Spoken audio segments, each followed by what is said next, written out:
जी साथियों नमस्कार। आज हम बात करेंगे ज्वार के बारे में और बाजरे के बारे में।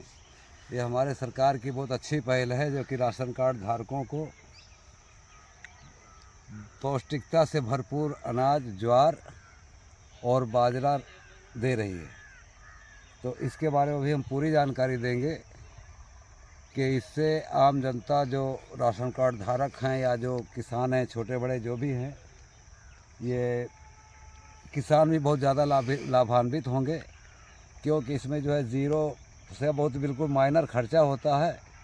और इसके फ़ायदे क्या क्या हैं कि किसान भी लाभान्वित बहुत ज़्यादा होंगे। तो अब बताते हैं इसके बारे में जानकारी पूरी।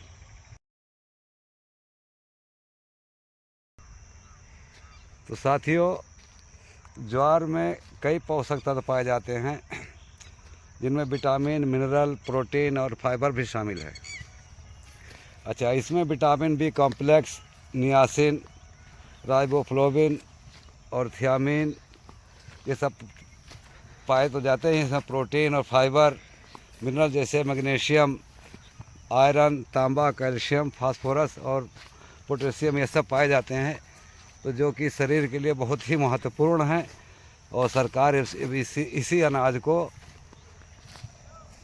राशन कार्ड धारकों को बांटने जा रही है। ये बहुत अच्छी पहल है सरकार की। और अच्छा, अब इसके ये जान लेते हैं इसमें क्या क्या कैसे कैसे पोषक तत्व होते हैं।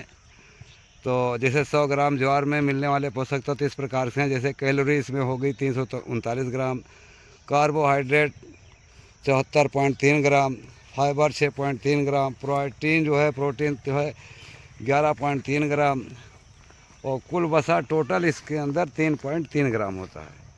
अच्छा, संतुलित वसा 0.5 ग्राम, मोनोसैचुरेटेड वसा 10 ग्राम, पॉलीअनसैचुरेटेड वसा 1.4 gram, omega 3 fatty acid 65 milligram, omega 6 fatty acid 305 milligram. ये जो है वैज्ञानिकों के मुताबिक इसके अंदर इतना ये पोषक तत्व पाया जाता है, जो कि 100 ग्राम के अंदर, मतलब 100 ग्राम ज्वार में ये सब पाया जाता है। तो साथियों, ये इतना पोषक तत्व है। अब ये सब सरकार, अभी हम बाजरे के बारे में हम बात कर रहे हैं कि उस ज्वार के बारे में, इसके बाद हम बाजरे के बारे में बताएंगे। तो ज्वार में इतना पोषक तत्व है। अब सरकार जो है इतना प्रोटीन वाला अनाज गरीबों तक पहुंचाएगी। ये बहुत बड़ी पहल है। इसमें जो है अब किसान भी इससे लाभान्वित होंगे, फ़ायदा होगा किसानों को भी। इसलिए कि जो है अब किसान बिल्कुल मामूली लागत से इसकी खेती करेगा। और हमारा व्यक्तिगत मानना है कि अगर जो है सरकार हर ब्लॉक पे तो अपना सरकारी विभाग से किसी अधिकारी को लगावे कि हर ब्लॉक के किसान अपना ज्वार, अपना बाजरा जो है सरकार को बेचें, सीधा प्रॉफिट किसान को मिले। और इस तरीके से जो है ज़्यादा से ज़्यादा लोग मोटे अनाजों पर काम करेंगे, क्योंकि जब उनका अनाज मंडी ना ले जा कर के सीधा अगर ब्लॉक पे मिलेगा, ये हमारा जाती सुझाव है पर्सनल, तो वो ज़्यादा से ज़्यादा खेती करेंगे। इसमें लागत भी बहुत कम आती है, बिना पानी का ये हो जाता है। ज्वार भी है। और तो ये जो है ये हमारा जाती सुझाव है कि ज्वार जो है सरकार ब्लॉक पर ही अपना सरकारी अधिकारी नियुक्त करे कि हर किसान लेके जाए अपना अनाज, वहीं बेचें सरकार को, और सरकार अपना वितरित करे अपने हिसाब से। बहरहाल हमारा जाती सुझाव है कि अब किसान भी इससे लाभान्वित बहुत होंगे, क्योंकि बिल्कुल कम लागत की ये खेती है। तो अब इसके बाद हम बताएंगे बाजरे के बारे में, जो है क्योंकि सरकार बाजरा ज्वार दोनों दे रही है, तो कुछ जानकारी जो हमसे हमारे पास है, आज जो हमने सीखा है, पढ़ा है, सीखा है, तो वो साझा किया है, वो करता रहूँगा। तो अगली जानकारी भी हम देंगे आपको बाजरे की।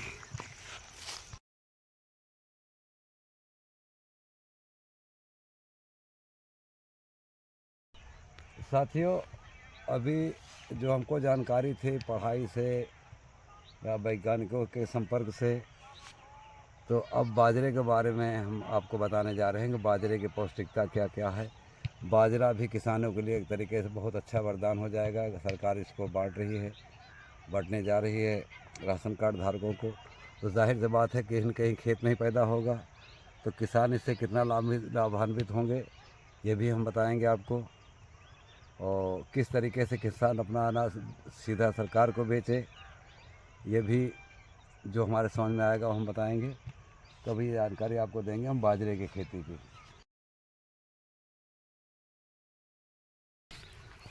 साथियों, जहाँ तक हमने सुना है कि बाजरा जो है बहुत पुराना अनाज है, यानी कि कई हज़ार साल पुराना अनाज है ये। तो अब इसके बारे में अभी हम आपको बताने जा रहे हैं। जो भारत में सबसे ज़्यादा बाजरे का उत्पादन राजस्थान में होता है साथियों। राजस्थान का मौसम गर्म और शुष्क होता है, जो कि बाजरे के उत्पादन के लिए अच्छा माना जाता है। अच्छा, बाजरे के दानों में कार्बोहाइड्रेट की मात्रा ज़्यादा होती है। इसमें प्रोटीन की मात्रा 6 से 11% और वसा की मात्रा जो है 1.5 से 5% तक होती है।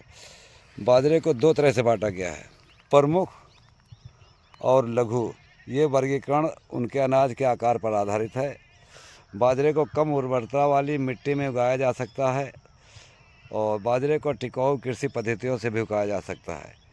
तो कुल मिलाकर के ये है कि हमारे ये सुल्तानपुर के क्षेत्र में बाजरा जो है खरीफ की फसल है, तो उस टाइम बोया जाता है और बहरहाल अब तो इसकी क्रॉप कटिंग हो गई है।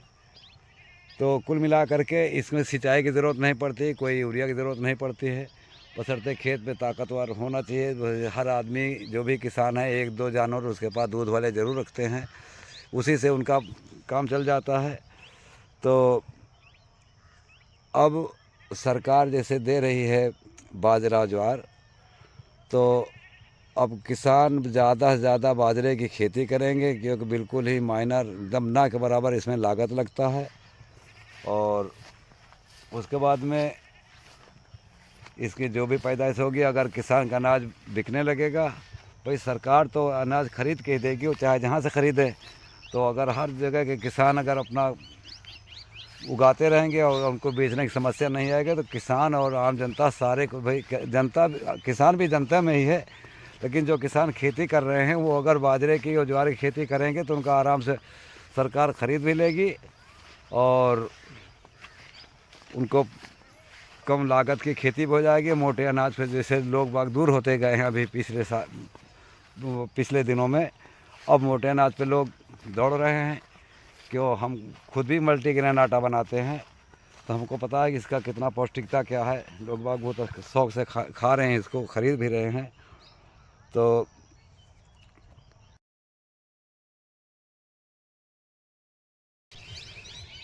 साथियों, बाजरे से कई तरीके से व्यंजन में तैयार होता है। जैसे बाजरे का लड्डू भी बन रहा है, बाजरे की खीर भी बन रही है, बाजरे का चावल भी आदमी किसी तरीके से बना लेता है। और चावल की छोड़ो, इसकी दलिया जो है भी इस्तेमाल होता है।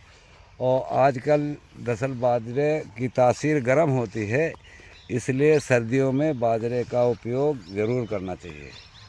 और ये मोटे अनाजों में है, ये मिलेट में गिनती है इसकी, जैसे रागी हुआ, ज्वार। लेकिन आज हम सिर्फ ज्वार और बाजरे के बारे में ही बात करें, जो कि सरकार की योजना में शामिल हो चुका है। ये सरकार गरीबों को मतलब राशन कार्ड धारकों को दे रही है। तो जब राशन कार्ड धारकों को दे रही है तो लेगी किसान से हो, चाहे कहीं के भी किसान हो।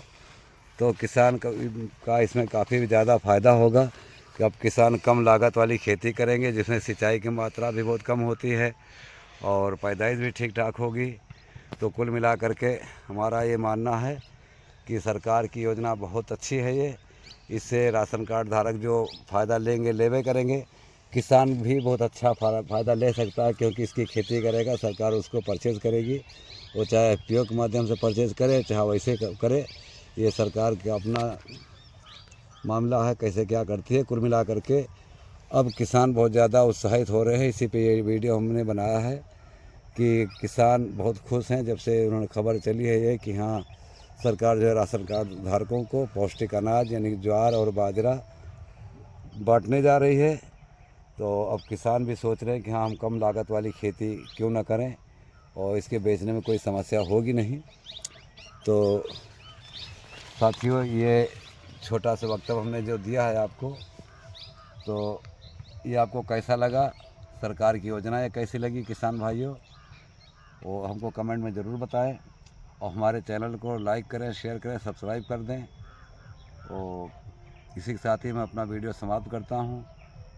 जय हिंद, जय किसान, जय विज्ञान।